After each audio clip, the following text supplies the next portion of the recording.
Yegin-Nazar est une petite ville d'Arménie d'environ 8000 habitants. C'est la capitale de la région du Vayotzor. C'est une jolie ville fleurie et fruitée.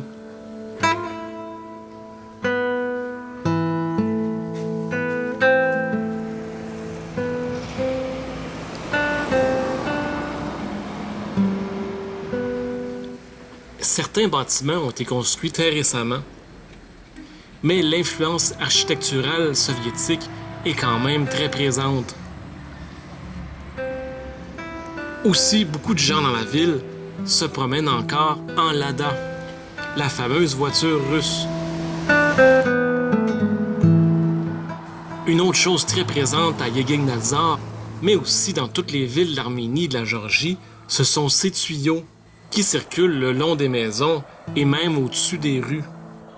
Et en fait, c'est le gaz qui passe par là, le gaz qui chauffe les maisons. Mais il semble que ça me paraît un petit peu dangereux comme installation. Mais ce qui a attiré le plus mon attention à Yegin-Nazar, c'est cette grande roue. Bon, vous allez me dire, c'est juste une grande roue, il n'y a rien là.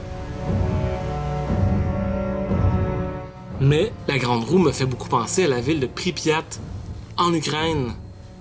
Cette ville fantôme, à côté de Tchernobyl, qui a complètement été évacuée lorsque le réacteur nucléaire a explosé en 1986. La grande roue de Yegin-Nazar a aussi été abandonnée. Mais non seulement ça, les nacelles des manèges sont parfaitement identiques.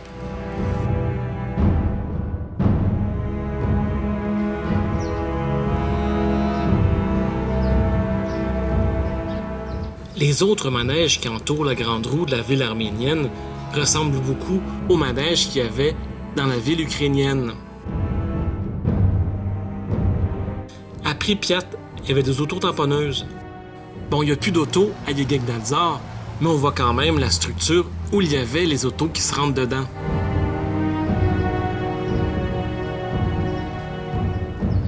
On dirait qu'à l'époque, il y avait un seul modèle de parc d'attractions qui a été répliqué dans toutes les villes de l'Union soviétique.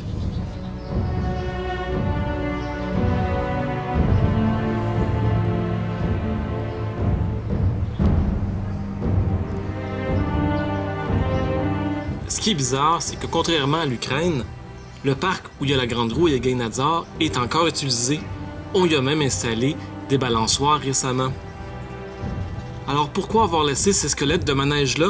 Ben peut-être pour se rappeler de cette époque tumultueuse où l'Arménie faisait partie de l'Union soviétique.